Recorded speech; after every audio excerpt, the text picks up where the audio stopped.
Welcome to another episode of the Informing Choices mini-pod.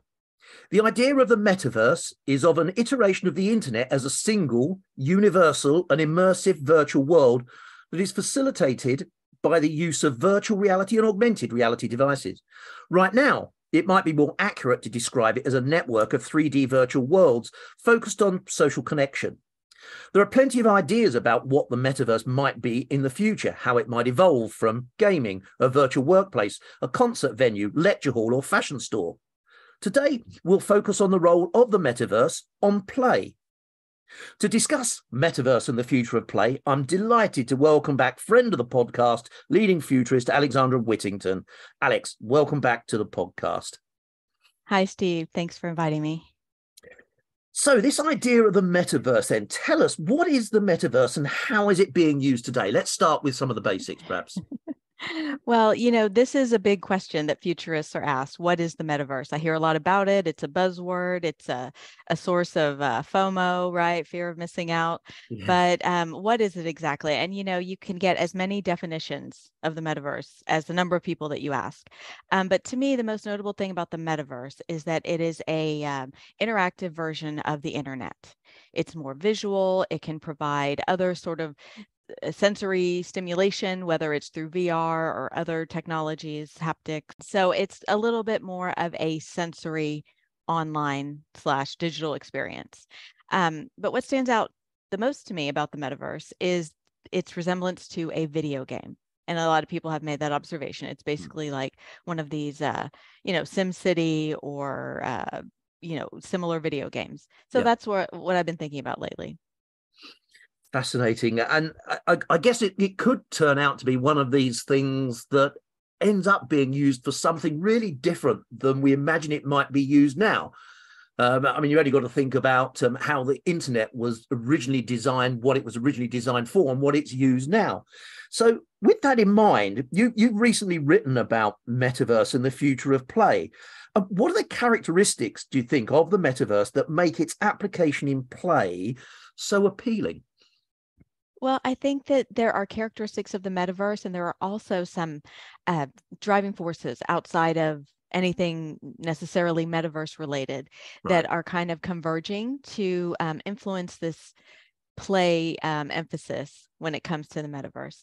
So what I already mentioned, the resemblance of the metaverse to Second Life or Sims or these sort of, Roblox type video games. It's very similar visually, right? So when you see it and when you experience it, you go in with your avatar, it's like playing a game.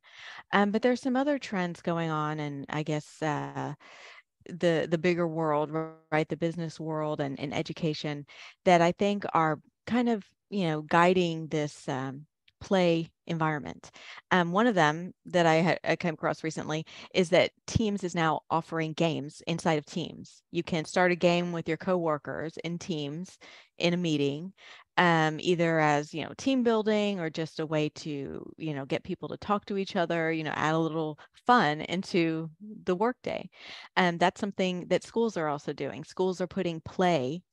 It's not recess, running around on a playground, but for older kids, some unstructured playtime throughout their day. So they're not just in classes, not just, in a academic schedule all day. They have a break where they can stop, think, socialize, and they're finding that it's bringing up their grades. And then there's also this idea that play is really important to help young kids who've experienced, some of the negative impacts of the pandemic, whether it's catching up with learning loss or social skills. A lot of the researchers in early education are looking at play as a great way to bridge the gap, the social, developmental, and sort of emotional, right, and mental health gaps that the pandemic created for young kids. So does this also potentially build on ideas around gamification as a way of creating value outside just purely the game? Yeah, I think that there's definitely a link there. We've seen gamification creeping into everything from school classes to job applications, work training. So I think that gamification is one of those trends for sure.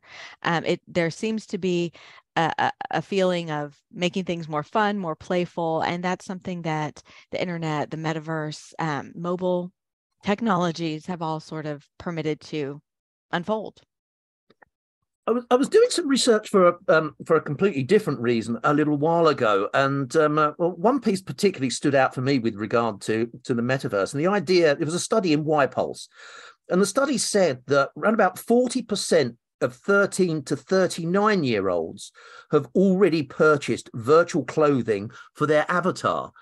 Is that an indicator, do you think, of how much time, perhaps even how much money people will spend in the metaverse in the future to support their play or other activities? Definitely. I think those virtual goods, I think another name for that is direct to avatar, right? The idea that I would purchase a pair of Nikes or, designer dress or something for my avatar is a huge growing source of, transactions for brands and for different retailers.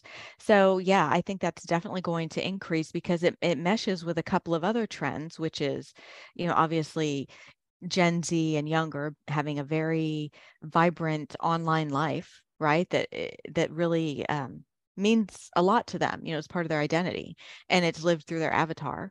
And then the other side of that is this.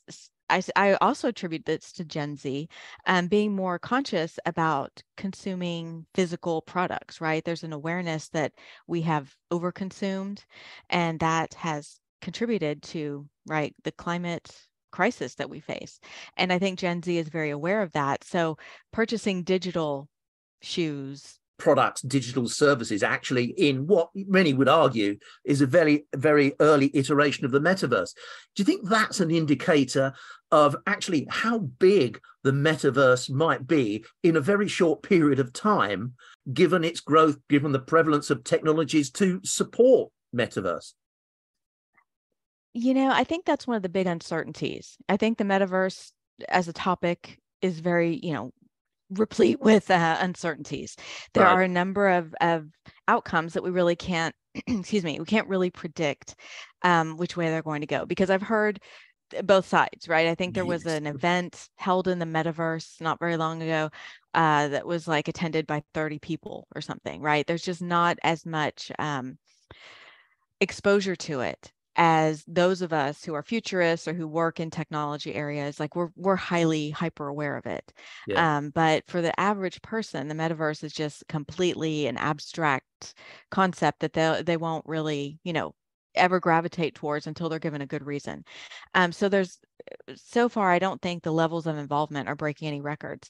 But what is breaking records is some of the like digital real estate prices, some of the money being made on speculating on this metaverse real estate, selling advertising for your metaverse real estate. I think that is the area that really tends to show, like right now already, shows some profitability and growth. And I guess as soon as there is a sense of the economic value behind activities in the metaverse, then I guess that's when it'll kick off, which kind of what you're saying, I guess, that, what are the economics behind a successful metaverse? So if we assume for a minute that, the economic arguments turn out to be very positive, how might we use the metaverse as a play platform in the longer term future?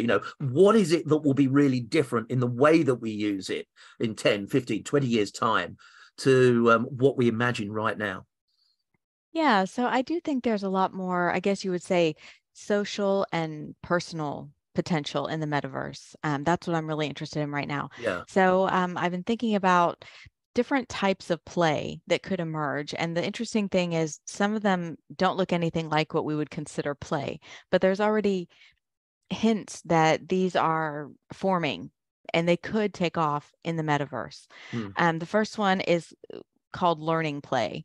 And that's just basically the idea, which is not new, but the idea that people, children in particular, learn really well through playing, right? That having a game, having some experiential fun really helps people absorb information. I mean, there's been a lot of studies on this lately.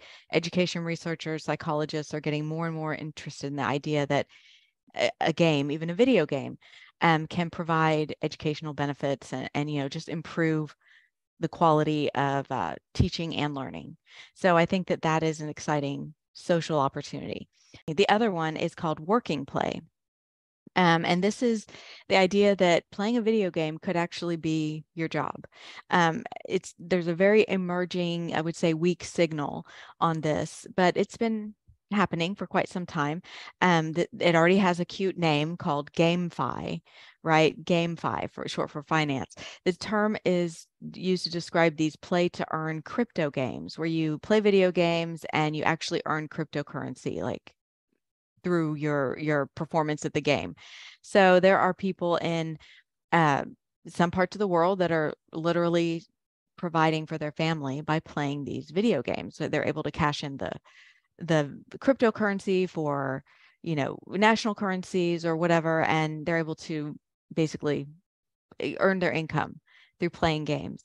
So I think that as the metaverse expands, it's possible that it will be your basic income, right? A source of income earned through playing video games. And then the last one is called mindful play. And that has to do with the idea that play can actually help us improve our mental or emotional well-being. There's been quite a lot of studies on how pausing for a play break, right? A creativity break, whether it's just, physical movement or just, mental stimulation, it actually helps people's job performance. I mean, I don't think that's that surprising. And then we also see this new phenomena in travel where you have people saying they're taking a workcation or doing bleisure, which is a combination of business and leisure. Very evident through this digital nomadic trend that really, again, took off during the pandemic, where people could work from anywhere, right? This new work from anywhere, work from an Airbnb, work from a resort. So even though you're working, you're balancing it with free time, playtime, vacation time, and that adds to this overall feeling that we should engage in mindfulness and self-care to the point where we don't, work ourselves to exhaustion, right? So the metaverse could help with that kind of mindful play, right? It could give us a way to improve our mental well-being, right? Our emotional state, or just our sense of self. There could be games oriented around that too. I'm always really fascinated about, we can be talking about technology, which is kind of almost mechanical in its, and I know it's not mechanical, but almost mechanical in its nature. It's kind of a thing. It's not human, but the implications and the real interesting stuff is when we start to talk about the social implications and how humans and people will actually use these tools and get value. And the other thing that strikes me is we seem to have a habit, don't we, of putting things in boxes. So we have our real world and we have our virtual world. But does that definition of both those worlds become much less clear in a potential future where the metaverse represents a bigger part of our lives, do you think? Yeah, I think so. I think the avatar is becoming an extension of the self for some people. I think it's a very small number of people still, but if Facebook or Meta really goes meta, right? It's a very mainstream platform, right? If we really do see work meetings where you come in as your avatar into some virtual conference room or whatever, yeah, I think that it's definitely going to, there'll be more of an overlap, and your avatar could become more real in terms of defining who you are, how you see yourself, how other people see you. And you must have read my mind saying that, because what was immediately going through my mind is if you've got some kind of meeting in the metaverse where you can choose and configure your own avatar, then that would really identify the creatives in the room, wouldn't it? Great point. Alex, that's been absolutely brilliant. Thank you so much for your time. And thank you, everyone, for listening. Do let your friends and colleagues know about the Informing Choices mini pod, and there'll be another episode along very soon.